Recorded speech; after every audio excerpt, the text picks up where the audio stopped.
Hey everybody, it's Richard Harris, and I'm back here with my friend Scott Leese. It is the beginning of March 2020, and we are literally just days back from Surf and Sales 4. So we're both relaxed. We are both better educated. Well, Scott's at least a better surfer than he was, although he was never bad to begin with, but we're glad to be with you. And we're joined today by a really super smart individual, as well as a friend of ours, or both of ours, Darryl Praill, who is the CMO of VanillaSoft. If you haven't ever been to VanillaSoft, be sure to check it out. He actually has his own podcast, which we both like. We've been on. It's called Inside the Inside Sales podcast. So go check it out. It's also very well edited, for lack of a better phrase. Like, it looks all professional compared to us. So, but we're okay with that. We like our our raw version. VanillaSoft is also the title sponsor of the upcoming Outbound Unleashed, happening in San Diego later on in April. And so if you haven't checked that out, you should as well. But Darryl, after that long introduction, welcome to our show. Richard, my friend, it is so nice of you to come back from the surf and the sand and the sun and, schlep with guys like me who've been stuck here in the winter doing real jobs. Real jobs, huh? Okay. Right. Well, I mean, why is that our fault? Because running a conference in another country is very uncomplicated. Scott, I mean, let's call a spade here. You were getting shit done, right? You were there, you were working with them, you were closing deals. I didn't see Harris post anything about any deals he closed while doing that shtick. You tell me. My clients require an NDA. It's top secret. Oh, okay. There we go. Welcome back, gents. I'm glad you came back. Did you bring the sun with you? Because Lord knows here up in Canada, we could sure as hell use it. I brought a little bit to Austin over the weekend. Yeah, I got a little like Austin needs more sun. My gosh, that's annoying as hell. I like that about you guys. So what was the highlight? I got to ask, what was the highlight of the event? Because, for those who are listening, I'm turning the tables on you already, Richard. You can't control me. Tell me about the event, and for those who didn't go, what did they miss out on? Because you're just fresh back, so you've had great question. The pieces there are that, it's about 18 to 20 people every time we do it. So it sets up much more intimate conversations. It's not a bro and booze fest by any means. So it's not a party, which of course everybody seems to think it is, but it's not. I think the thing that you missed the most, I actually wrote about it today, is the content's always good, no matter what conference you go to. Well, generally, but it's the in-between moments that are my favorite, right? It's that moment after one session before the next one begins, or, over dinner where you're sitting down getting to know someone, and all of a sudden you realize that, you both have a passion for watching curling during the Winter Olympics for no reason, right? You've never paid attention to the sport any other time of the year, and you get to know people, and then you can also share your experiences about life or the content that was discussed. So I call it those in-between moments that are really powerful, and particularly at our conference, because it's a much smaller group, you get to spend time with people for hours. Like, it's not like, oh, you just met somebody at a bar, you do a shot and that kind of thing. So that for me is my favorite takeaway. So what was the catalyst that led you guys to actually do this down south, somewhere warm, somewhere tropical? Well, we were actually in Costa Rica on vacation with our family together when we hit upon the idea. And I had been to this particular part of Costa Rica a few times before. So there's familiarity there and comfort and really consistent waves that are gentle for beginners and things like that. The weather's good. So, we've got this particular part of Costa Rica really dialed in at this point in time. Well, that's why we just kind of keep going back there. We're going to explore some other areas as well. But Costa Rica is kind of home. It's kind of HQ for Surf and Sales now. Now, is it just once a year, or is it more than once a year? Just no, we've actually did one in 2018, 2 in 2019, and we have 3 planned for this year. You have 3 freaking plans? Okay, so because my question would be, because the Canadian in me is very conscious of going down south to make sure I avoid hurricane season and all the other kind of things. But if I go down in the summertime, because I'm so used to the cold weather, I'm going to melt. So when do you typically do these sessions so that guys like me will survive? Well, there's usually one in Q1, so like February, March, and then September, October is another good time to go down there. And we haven't announced the date for what will be our Surf and Sales 6, so it would be our third one this particular year. But we're thinking about kind of doing a couple back to back, seeing if we can stay down there a little longer and maybe specialize one of them like an executive only, or we've kicked around the idea of a women only event or an SDR only event, things like that. I love where you're going with this. You're still keeping it intimate. You're growing it, but you're still keeping it intimate. That's really cool. I respect that. It's really only limited by, 52 weeks in the year and how many weeks a year our families forgive us for going overseas and working as you so adroitly put it. So you've been a part of big conferences for a long time, and you're promoting one. What is the hardest part for you as somebody who's putting together events and participating in events and running the show? I mean, share some knowledge with us. What are some things that we need to make sure that we would get better at, as we do more of these kind of events, you being the marketing expert amongst the group? The marketing expert. That's up for debate. I'm the three of us at least. Yeah. Yes. I have it in my title, so I should have an answer. That's a fair point. For me, the biggest thing over and over again has been the content, right? Because you can have a great venue, you can have hopefully wonderful weather and great food, and you usually find those kind of things. But it truly is the content. Because there are so many events going on anymore that it's like, well, why does this content and this event differentiate from that content and that event? Yada, yada, yada. So I want to challenge you on that, because I think, to your point. No, Harris is going to challenge me. I love it. So what is it? I do think, certainly content matters, right? There's definitely bad content is bad content, but I also think that it's becoming more experiential. Right? Like if you think about the millennials and the Gen Z, like they want an experience. They don't want to go to, the places you and I grew up going to. Oh, there's a conference in Phoenix in July. Not that I have anything against Phoenix in July, but it's kind of hot there. Yes, there's nice resorts and you can do it at something like that, but, or go into, somewhere in the middle of the country, which again, not the worst place, but I think there has to be some level of experience around it, which is, I think, one of the reasons we built this. Was there's the surfing experience. This year we added zip lining, which everybody really loved. We have this great place we go for a last night dinner that's they've got zip lining and a pool, and we hang out and we they grill up this ridiculous amount of food, like for a small army, and it's it's just an experience.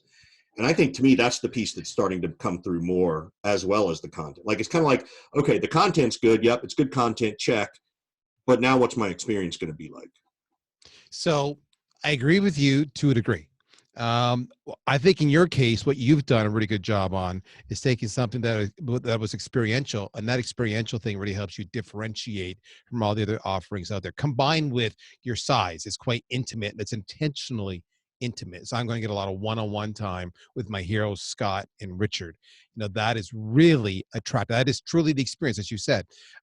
However, I can imagine, and you tell me if I'm wrong, there's a lot of people out there who would love to go to your event, but management who flips the bill will be viewing that as a boondoggle, because you just want to go for the surf and the sun and the food and the booze, and this is just a paid vacation. I know it's not, but I imagine that's a business case they need to make. The reason I say content is because too many conferences have content that is really nothing but nonstop vendor pitches masked as content, when the reality is I could just read their brochures and get the exact same information and save myself some time. So getting people to actually have real life lessons, case studies, how-tos that I can take away and apply real time. That's what I mean by content. Real solid content with credible speakers too, people who know their shit, and have that's big for me. So I just view them as two different conferences. If I'm looking at all those events in Phoenix or in Atlanta or in San Francisco, etc., you're 100% spot on. Give me content. The other angle to go, to your point exactly, is experiential, and I love it. And it's not wrong. It's just different. Do you think there's enough differentiation of content at some of these larger events? No, Yeah. that's why I bring up the point, because too many of them are like freaking. It's the same freaking. You just gave that PowerPoint the last 3 events. You know, maybe you twisted it a little bit, but it's the exact same shit. And if anybody's active in the industry, you see it all. You see the story over and over again. Like, I can name drop right now a half a dozen speakers. It doesn't matter what conference I go to. It's almost predictable what they're going to talk about. And Name drop them. Go for it. Go for it. I'm not going to do it. I will save that for a one-on-one conversation at the Surf and Sales event. But well, the other thing is you guys both mentioned offhand that there's some lousy kind of content out there. What is lousy content other than a vendor pitch? What does lousy content look like at a conference? And even online. I mean, we're certainly at a point in LinkedIn where people are calling out, not by name, but calling out and saying, man, I'm seeing tons of bad advice and be careful who you listen to and this kind of thing. But there's no there's no verification process if somebody's got good advice or bad advice. So I'm curious, what makes poor content outside of vendor pitching at a event, and how is somebody who is maybe more junior in their career supposed to discern what is good content and bad content if they go to one of these kind of events in your mind? It's a tough question. So it's actually an excellent question. So asked another way, what do I look for in content that would help me? Because if it works for me, it would work for anybody, no matter where you are in your career progression. If you're speaking in generalities and really high level, then, oh my God, I did an uptalk there. Sorry, guys. In really high level, if you're doing that, then it's brutal, because it's like, yeah, so what? So if you can't show me numbers, if you can't tell me exactly step by step by step what to do, how to do it, what caveats there are along the way, how do you get buy-in, what's the investment up front, what's the staffing requirements, how does this compare and contrast to other, tactics or approaches you could take, then you're really looking for details. Well, what's the point, right? I mean, I can go to your point and watch a 60 or 60-second or 2-minute video on LinkedIn or Twitter or even YouTube and get those generalities up. But for me to incur the travel and living expenses of going to an event, it's got to be substantial. Because here's why. My bosses, again, who pay the bill, they're going to come back and say, what did you learn? How are you going to apply it? And show me the ROI and that money we just gave you to go to that event. And if you can't do that, then it was a waste of time. And do you agree that should be the way that bosses are viewing these kind of events? So ROI focused, driven like that? Yeah, I think I do. And the reason why is because there's so much content I can get for free right now.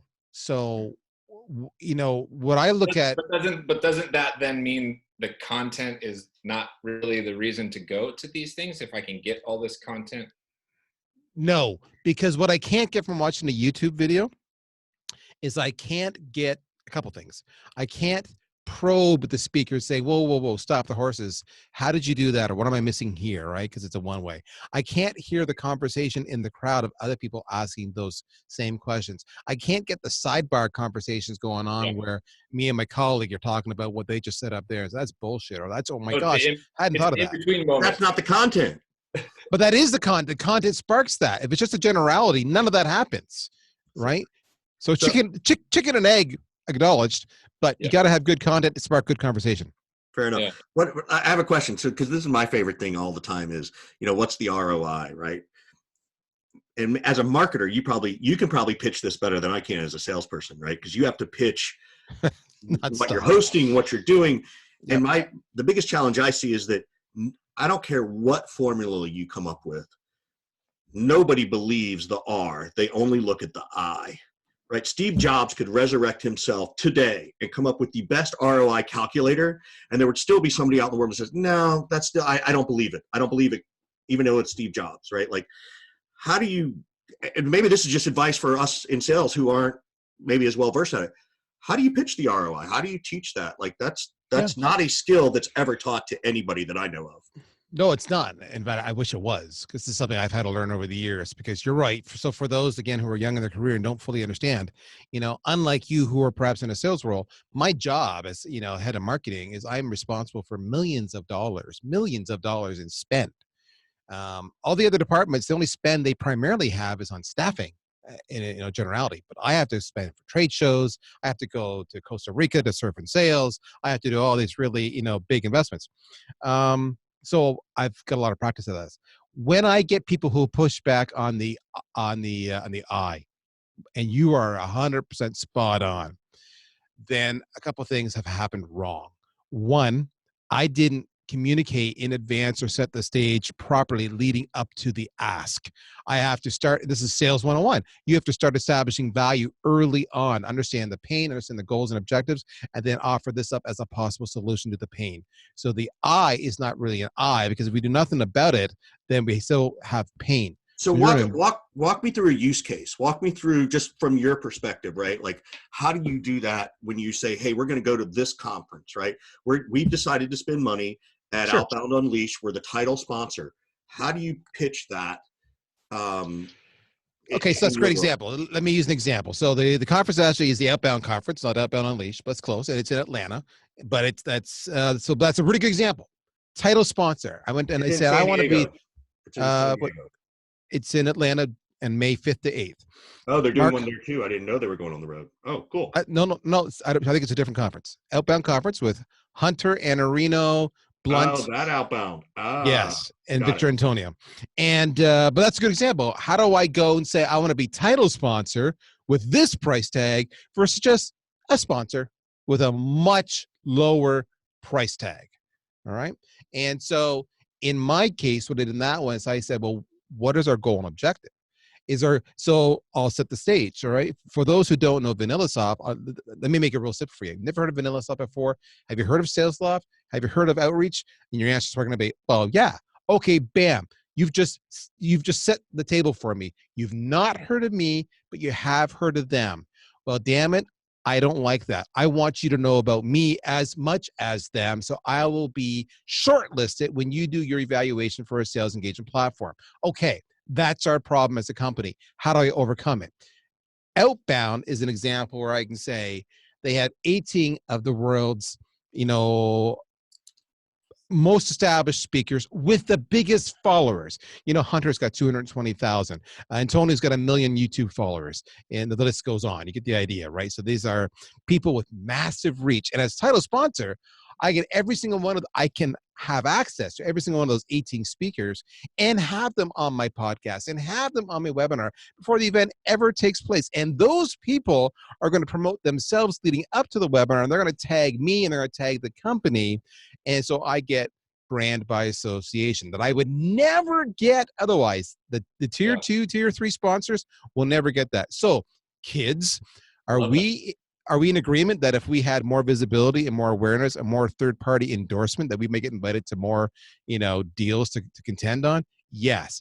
Okay. So if that's our pain, this is the investment. The return is this visibility, this exposure, and that will live on, because I'm going to bring a video crew with me. So it's not just leaving up to it. I'm going to interview the bejesus out of them while I'm there. I'm going to have lots of visibility. I'll have a booth, lots of leads.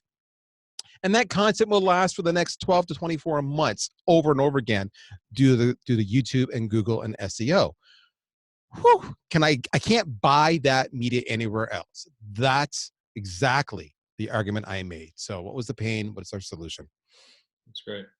Let's take the conversation. Can you actually put a return on that though?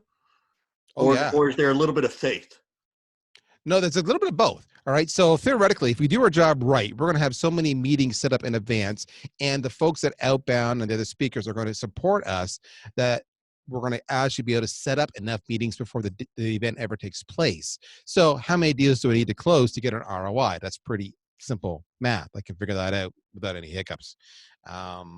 That's the ROI. Yes, though, part of it is subjective. So part of the ROI then is how many meetings can we set up because this event is occurring? Correct. That's right. Not what are our new meetings going to be after the event, if I'm hearing you correctly. It's both, but how Right, many? it is both, but It's that, both. that That's right. I'm just, to the people who don't, sort of You're think right. about it this way, you got to pitch How both many sides can I of set it. up in advance? You're right. There's a math. And then you have to say, and how many more can I set up as a result from all these 1,200, 1,400 attendees in the audience who now see me for the first time and go, damn, we were looking at sales loft or outreach. I hadn't thought about Vanilla Soft. Let's get invited to the table. So it's a combination thereof. Because sometimes, as we all know, you need to be hit and touched multiple times before you finally actually act. Scott, you want to go a different direction. What direction you want to go in, my friend? Yeah, I wanted to learn more about how you actually got into sales and progressed your way into where you are now as a VP of marketing, and a little bit of that whole dynamic. We've had some conversations before with people about the sales and marketing dynamic, but how did you get started in sales? Were you born this way, so to speak, and just came out, selling candy and baseball cards and stuff like that? Or were you more, which was Richard, by the way, or were you more like me who, stumbled into sales really later in life? I'm probably more like you, Scott. Thank Right. goodness. Score one Thank for the good goodness. guy. Exactly. I don't want to be like Harris. Holy smokes. Yeah. So, Broke the mold. so the answer is, I was a loner growing up. I was that outcast that no one wanted to talk to because apparently I was too smart and too dweeby to have any friends. And so, hey, that's life. But what's cool about that is that everybody wants to be accepted. So how do you do that? Well, you study all the cool kids and you see what goes on. You basically become your own professional shrink. So I did a lot of studying going on. It finally came around in high school that it made me grade 10, grade 11, when I finally figured out, for me, what worked was this whole concept of humor. Humor was the great equalizer. If I could make people laugh, then I could actually get their attention and they would like me because I was the entertaining guy around. So that was the first part of my process. Second part of my process, though, was I went to school to be, a computer developer, software developer. Really? That's my education, dude. And Wow. I coded for 5 odd years, but there is a story. So I go to school to be a software developer. I'm good at it. And I get, my last year of school, though, I get involved in student government because I was pissed off at how money was being pissed away. So I become the student union president. And now I am like Mr. Social and having fun because we were the in crowd. And then I didn't quite graduate with the rest of my class because of that. We had fun along the way. Yeah. And, but I did graduate within the year to the modern miracles of night school. But anyway, the point is, when I finished my education, I said, I don't want to be a software developer anymore. I'm burnt out of being a software developer. What do I do? And I asked all my friends and my family, and they said, Darryl, you'd be good in sales. And I'm like, sales? Me? I'm an introvert. And they said, no, you. So I looked around, and eventually what I did was I got my first job, and that, my friends, was selling photocopiers door to door. So talk about a crash. Door to door. That's fantastic. Wow. Yes. I had no idea. Yes. So here I am. I go out and let me see, this would have been 1988. I go out and I buy. Is this in Canada, by the way? This is in Canada. This would have been in Toronto at the time. So you really are like traipsing through the snow. I am. Dragging. And in those days, we had to have a vehicle because we had product with us. I go out and buy this gently used 21, buying a minivan. And you had to carry this printer. Yes, you have big ones and little ones. Back of a freaking, Plymouth Voyager minivan, bright red, and off I go door to door. And I'm in all the strip malls, the mechanics and the HVAC and the air conditioning guys and the accountants and everybody else, knocking on doors, wearing my suit, pitching my wares and getting my ass handed to me over and over and over again. And going, what is wrong with me? And then you go back to the pit at the end of the day and you debrief with all your colleagues and you share your stories, talk about what worked, what didn't, how your activity numbers were. And you see these guys who were kicking ass and people like me who weren't kicking ass. And so for me, what I was getting woke up to very fast was just the whole idea of dealing with rejection, having the right mindset. It's all about activity, making sure you know your value prop. Where I didn't like what I saw, especially in that industry, was a lot of people didn't care about the customer and they would screw them over to get the sale. Hated that. So did that for 6-8 months. And I said, okay, I'm tired of this. I want to go back to being a software developer. Became a software developer. Did that for say 4 or 5 years. Got tired of doing that. Wait, you survived as a software developer for 4 to 5 years? I did. This is incredible. You Yeah. have, I mean, you have more personality than But that's also half of Silicon Valley's startup developing community.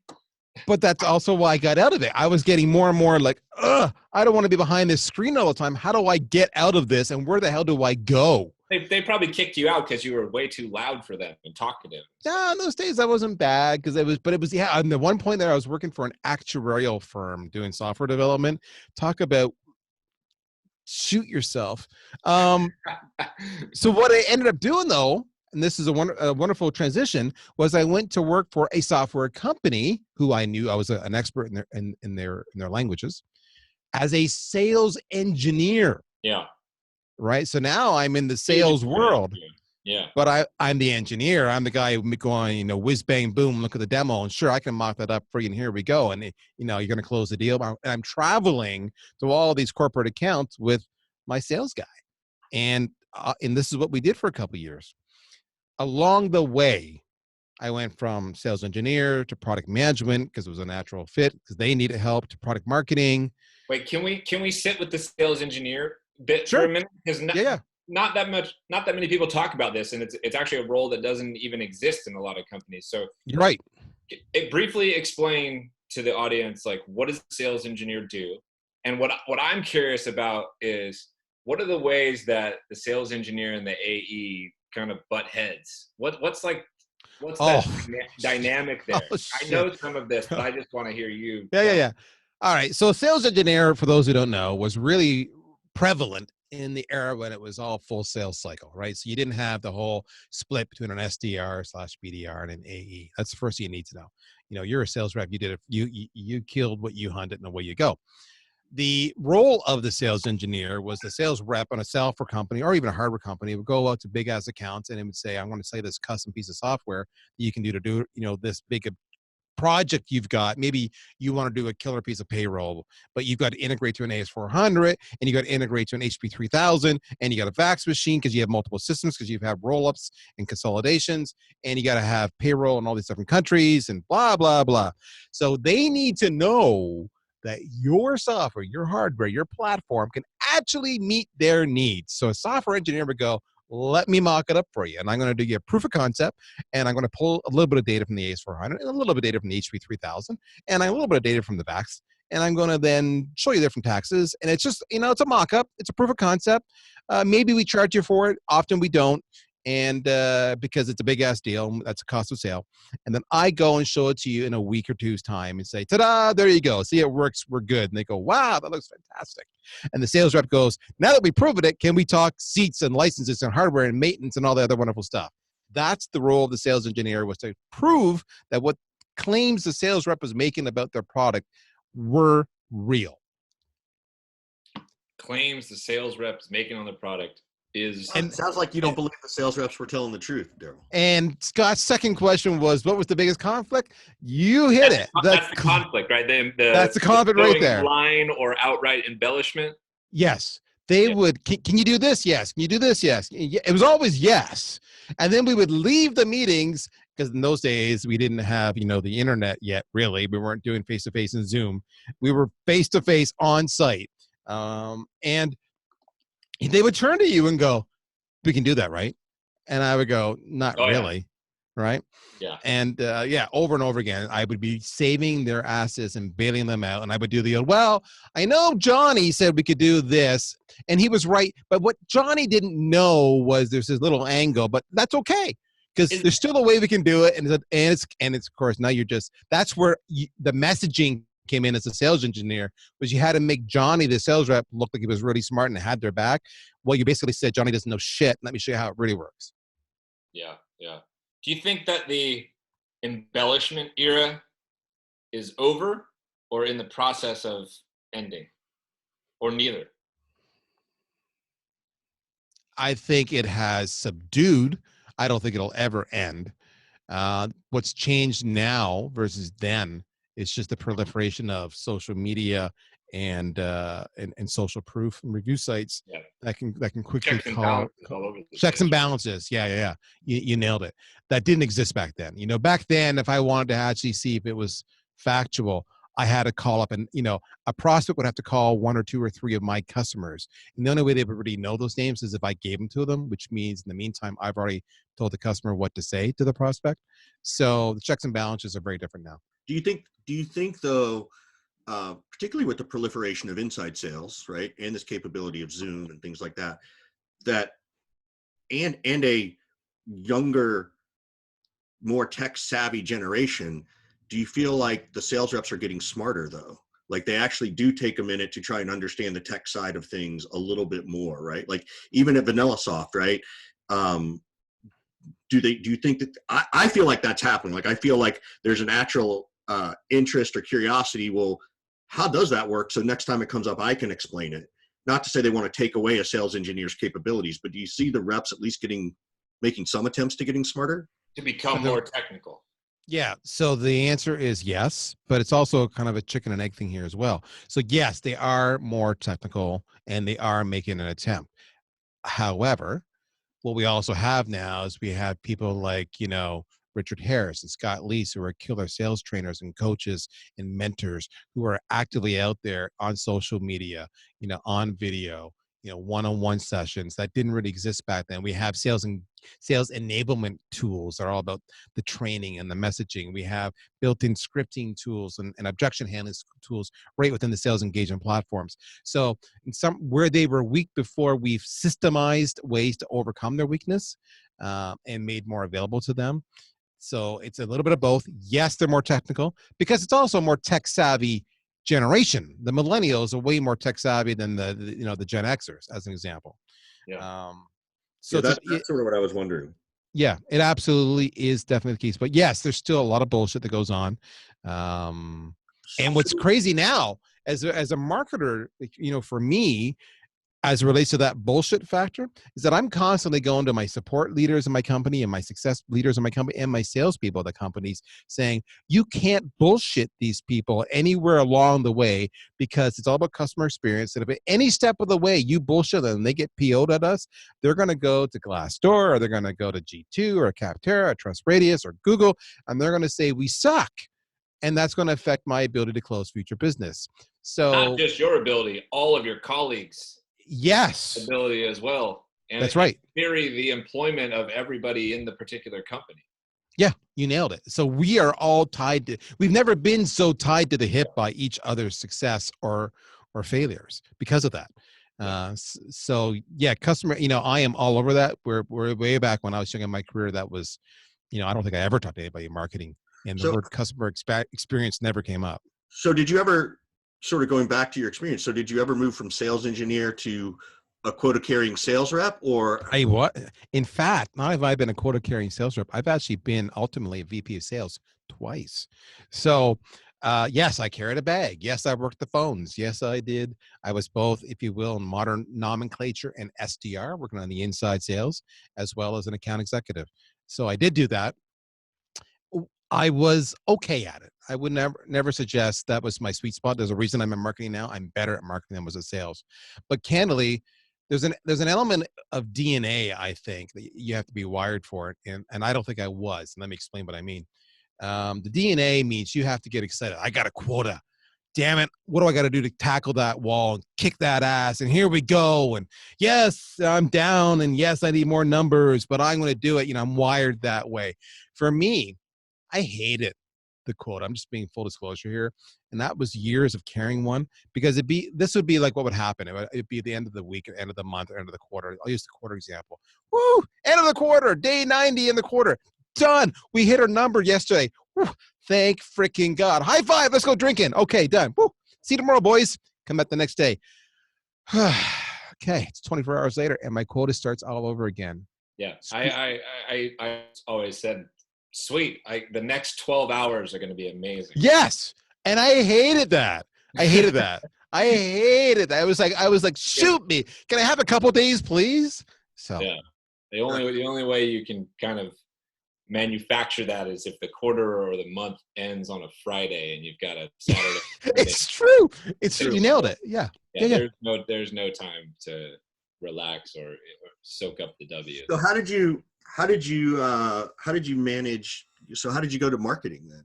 I mean, I see a path, right? Like I see Because he something. didn't want a quota anymore. Beautiful. Yeah. So what would happen is I would do, and one of those jobs is a good example. I was the head of marketing, and then I became head of sales and marketing because the sales guy got shot. And they said, Darryl, you've got a sales background. You've managed teams. You do it. And that was great. And I think it was that moment in time I find out that epiphany that says, okay, I love sales. I do sales. I get sales. The sales is not what makes me happy. But It's how did you make the the transition? jump? I went back and forth. I changed jobs. I literally just changed jobs. I just said, okay, I've got sales on my resume. Remember, sales engineer to product management to product marketing to marketing, then back into sales again. All right. So I went this back and forth process for a couple of jobs. I think you've been every role except a CFO or a CTO. Oh my God. You don't want me to be a CFO. I'm good at spending stuff, but don't ask me to track it. Yeah, no, I've done a lot for sure. That's part of your sales DNA, by the way, to spend money. Yes, it is. It is. It's true. But in the end, yeah, it was, I always tell people who are early in their career, a couple things. Never be afraid to fail. All right. So I learned eventually sales wasn't where I was at. I was okay at it. I'll never profess to being great at it. I was okay at it. I understood it. It just wasn't how I was wired. I wasn't afraid to change, to go, okay, I'll do marketing now. Okay, I'm gonna go back to sales now. Maybe that last sales gig I had was just a bad experience. Yeah. But I want to make some more money and there's commission that I'm gonna try it again. Oh shit. No, it wasn't a bad experience. It's the same old, same old. Yeah. Give yourself permission to experiment, to try those things. Here's the one thing I'll tell you. There's a lot of sales folks out there right now who are listening and they're saying, well, I know I could go into marketing if I want to, but I don't really want to do marketing. Marketing sucks. Well, yeah, marketing might suck for you, but maybe you're the best freaking marketer going because you get sales. Maybe you'll just be more pleased, more happy. Don't discount it because of a stereotype. Check it out. I'll give you an example. If when you're doing selling, you're more excited about your cadences and your open rates and your catchy click-throughs, there's a good chance you might have more fun in marketing than in sales. It's like a whole Jeff Foxberry line. Yes, you might be a marketer if you got it. So in the same breath, if you're in marketing and you're listening to this wonderful podcast and you're like, yeah, I love marketing, but you know what I really love is when I do that tactic, that email, whatever, and it closes the sale. Dude, you might be in sales. Get your ass over there. Check it out because you're being wasted in one of those spots. Yeah, I think you're probably one of the, and we've had several marketers on who we both love and are really smart, but you definitely, from what I know, have an amazing background. Like you really do speak with empathy and perspective on it. And, you're for your CEO who's listening, you're probably underpaid. So I agree. Talk to that bastard. Actually, my CEO, in all honesty, and I'm not saying this to suck up to him, best frickin' CEO ever. And I'll give you an example. When he hired me, he did not give me a single piece of feedback for 6 months. Can you imagine that? 6 months in the job, never once saying, great job there, or you really dropped the ball there. Like, good or bad? Nothing. I'd say, yeah, we have a webinar coming up. I'd be like, good luck with that, Darryl. Always affirming. The smile on Scott's face is like, I am so jealous of you. Like, yeah, I get it. And it was only after 6 months when I had finally proven my abilities. He finally pulled me in his office. Darryl, it's been 6 months. And he finally gave me feedback, and thankfully it was good. My point being, why he's great was he recognized he hired me for a reason, and he let me succeed or fail. Whatever I needed, it was available to me, but he didn't micromanage me. And because of that, immense loyalty, everything else. I've worked for enough bad people in my career that I'm so grateful when I work for somebody good. That's great. Well, how can we help you, Darryl, as we wrap up here? Okay, so here's how you can help me. All right. Kids, we talked about this earlier already. Talked about my challenge. I want to know why you are buying SalesLoft and Outreach and not even considering VanillaSoft. Tell me, come to me on Twitter, come to me on LinkedIn, pick up the phone, send me an email. I don't give a crap. I want to know why you have not considered VanillaSoft. That's what I want to know. I'm a marketer appealing to a sales audience because, damn it, I know my products better. Yeah. I know my products better. Hopefully everybody listening takes Darryl up on this and blasts his inbox full of. I do. You know what I did the other day? I was on a webinar the other day talking about blast me inbox. We had 3,500 people sign up for this webinar. And on this webinar, I'm like, one of the things came up was the whole idea of LinkedIn voice messages or video messages. And people are, the Q&A box is going nuts. Chat window's going nuts. What do you mean? Tell me more about this stuff. So I said, it only works if you have a connection. So here's what you do, guys. I want you to connect with me, and then I want you to send me your best voicemail intro, your best video intro. And I bet you 100 people who did that. So I spent the next 2 days responding back to them. Great intro, improve here. That was great. Don't do it again. I love it. So yeah, go ahead. Spam me. I'm cool with it. I love it. It's what it's all about. It's great. I'll give you my feedback. Yes, do it. Or answer to that exact question. Ready? Yes. So, I mean, you kind of already said it. Like, I never heard of VanillaSoft until probably the last year and a half. Yep. And I've been an active operating senior sales for a very long time. And I have relationships that I built and established almost 8 years ago, 8 years ago. With some folks at SalesLoft, and more recently over the last few years, folks at Outreach. And I've never even heard of it, candidly. I had already sort of cemented myself in one camp through the relationships, and the relationships really matter, to me. They're huge. To me, you're spot on. Yep. So that's my take. And now you know why they hired me, because they recognize that. Here's the funny part. VanillaSoft's been around since 2005. We predate Outreach. We predate SalesLoft. Never knew that. Yeah, no, it's crazy. I know no one knows that. And but here's to give you a little more kudos, like, you are probably the reason I know VanillaSoft and no other reason. Candidly, I don't want to make your head get any bigger than and it's already big. Let me trust you that one. No, I hear that on a regular basis. That Darryl, if you left VanillaSoft, they might fade away into the noise, and so all that means is that they better pay me well, so I keep on staying. But no, in all regard, it's a good product. It's a really good product. Yeah, I would agree with what Scott says. I've known the folks at SalesLoft since it was long before what it is now, and those relationships matter. And I knew Outreach and Max and those folks, long before I knew VanillaSoft until I met you, right? Yep. And so let me ask. Well, we got about 2 minutes. I'm going to ask you this one last closing question. Do it. So, there are two, in theory, if we talk this example, there's two 800-pound gorillas, and you guys are a 600-pound gorilla. You're not, not to take anything away. Yep. What advice do you give to those people who are in those situations as well, where maybe there is a very high level of competition, and you are still carving out your niche, or you're going to take market share from other people? What advice do you give them? Do exactly what we did. Here's why. Both of those companies have raised around ballpark $250 million US in funding. We've raised 1% of that. I'm never going to outspend them, ever, ever, ever. But what I can do is I can out-engage them. So we use social media, we use killer content, and you alluded to it, we put a lot of intentionality into making killer content, killer production, killer guests, killer content, so it gets shared. And we are all over social media. I connect with Scott. I connect with Richard. We respond. We have fun. And then we take the online conversations offline at events. Yeah. I can do that pretty damn affordably. Social media doesn't cost anything. Content isn't expensive. That's how you do it. You go after them. I'm on your show saying, why are you going after these two vendors? I'm calling them out. I'm not calling them out disrespectfully, but I'm not shying away from it either. You create a persona. Too many people are scared of having a persona. This is who I am. I'm in your face. Hopefully you understand that, and then don't take offense to it, and hopefully you respect what I'm trying to do. None of that costs money. just build your brand, build your content, build your presence, engage on social, give back to the community. You will do well. Great advice to get out of here on. Darryl Praill, one of the best CMOs out there. Always fun chatting with you and sparring a little bit.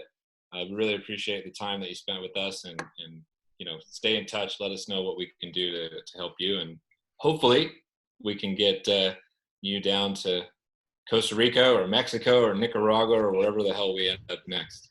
I'm working on my beach spot, so by September I should be there, man. Yeah, you and Richard are going to share sunscreen. You're going to have to use a lot of sunscreen. Darryl, you and I can hang out on the beach if you don't. I'm okay with that. All right, brother. Hey, thank you so much, Darryl. We really appreciate it. It's all good, man.